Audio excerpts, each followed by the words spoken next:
1,200 to 1,500 in Louisville. So at this point, we've vaccinated about a third or so, or even higher of our population. So we're very pleased with the reception that we've been getting from our homeless neighbors to take the vaccine. Thank you, Andy, and thank you for all the amazing work you're doing to make sure everyone in our community is vaccinated. To tell us more about how one of our key partners, the Kentucky Nurses Association, is going to help with mobile missions, including one coming up tomorrow, is the CEO for KNA, Delnor Manson. Good morning, everyone. Just to let you know that the Kentucky Nurses Association, there are 99,000 nurses in the state of Kentucky and about 13,000 in Louisville. So far, we have been what I call an anchor partner with this vaccination and testing. And we did our first pilot mobile mission, which is, as Dr. Morris said, designed to take the vaccines to where people live and work. On Thursday at the CTS Russell, we did 95 vaccines in about 2 hours. It took about 13 people in 2 days to stand that clinic up, but we got it done. A lot of community partners want to be involved in the vaccinations, and we appreciate that. But it takes a lot of effort to stand up a clinic, a mobile clinic, and just want to remind people that it is not as easy as it sounds, because we know people are well-meaning. However, it takes a little bit for us to get them to make that happen. We are planning another clinic tomorrow at Hope Wellness Center from 10 to 2. We're expecting a nice turnout. With the CTS Russell, it was kind of interesting because, of course, everybody's masked up. But you could see in the eyes, the smiling eyes is what I call them, when they were saying thank you. We also had an opportunity to do some education regarding the vaccine, because we did have some people who were reluctant to get the vaccine. They wanted it, but they just weren't sure. So as nurses do, we spent some time doing education and making sure people were comfortable with the vaccine. I want to encourage everyone, as Dr. Warner said, to continue to get the testing. Testing is down. However, if you are engaging in any of those groups that Dr. Warner mentioned, we encourage you to get the test before you engage and after, so that we can find out if you are a person who might infect other people. Thank you. Thank you, Delnor. Amazing work going on, and as we work to get our entire community vaccinated. And now, to give an update on LouVax and our amazing volunteers and staff is our Associate Medical Director, Dr. Sarah Beth Hartlich. All right, so as usual, I'm going to start with our data update. Here at LouVax, we've now given 46,683 primary doses and completed series for 24,591 for a total of about 70,000 doses given here at this site. Across the metro area, there have been 243,830 primary doses, which represents about 37% of the population over the age of 16. And 129,294 people have completed their series, which represents about 20% of the population over the age of 16. Here on our site, as you know, we depend on our volunteers and we love having them here with us. We now have a total number of registered volunteers of 6,869 who have given 60,316 hours of their time, with an estimated economic impact of over $1.6 million. We vaccinated our 1,000th volunteer this week, so we have now given 1,061 doses to volunteers. Our volunteers of the week are always difficult to choose, but this week I have a group here with me. First, I have Faith Morris, who was nominated for, she was the director at the end of the exit ramp out here, and she was cheering folks on as they exited the arena headed to the observation area.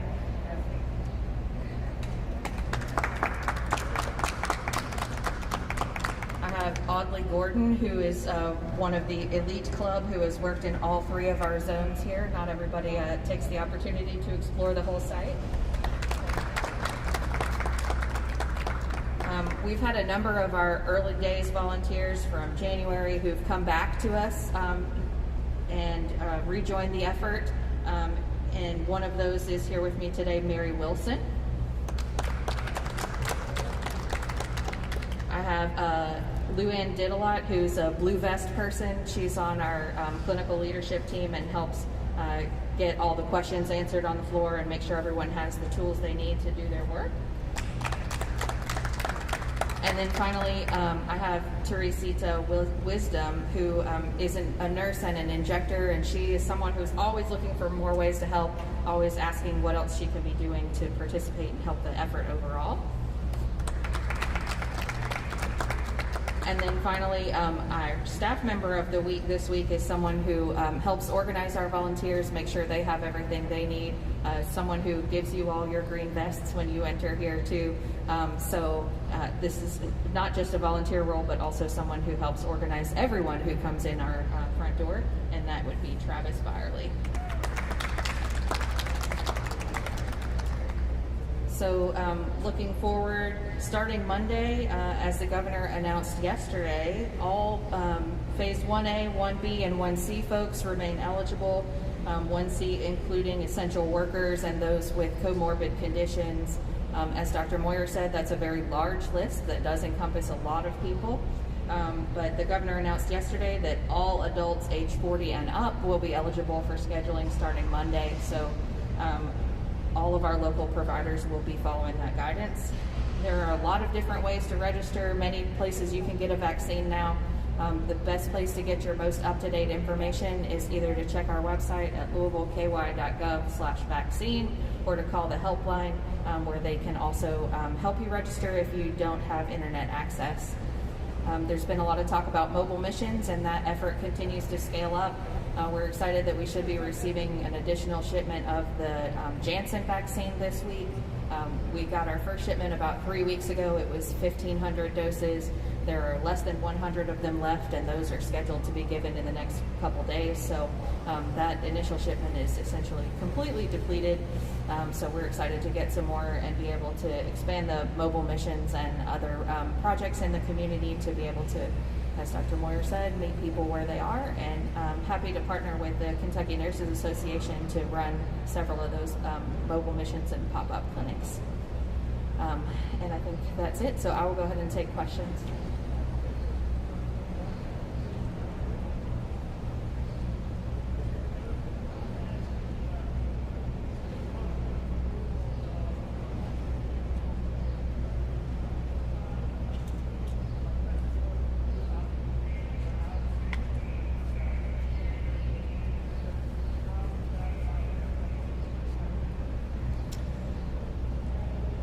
That's a big question.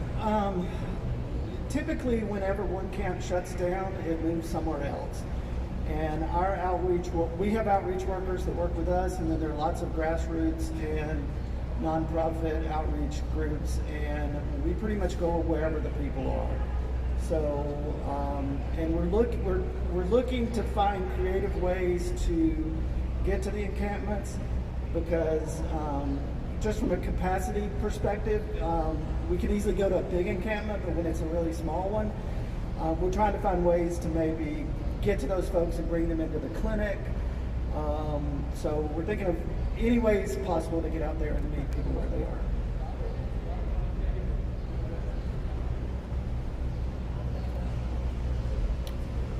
There's a group of outreach workers that I'm included. We get an email when there's a notice. So as soon as they post a 21-day notice, a bunch of us are on an email list and we get that notice. And so they ask that outreach workers and agencies go out and help these folks and advise them that there's been a 21-day notice. Yes.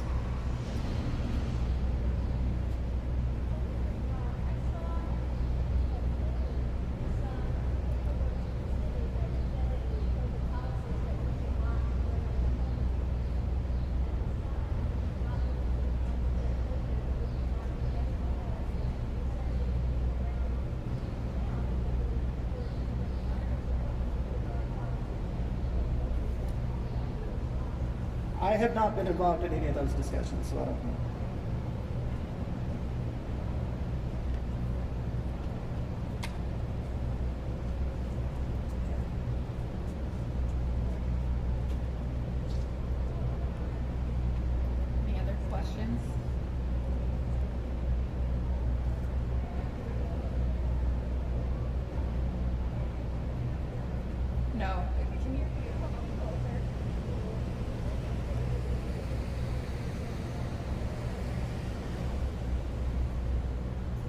So the question was, will the new shipment of Janssen next week be the same size? And yeah, we're expecting 1,500 doses to come in, and expecting 1,500 every week after that to help with our mobile missions going forward.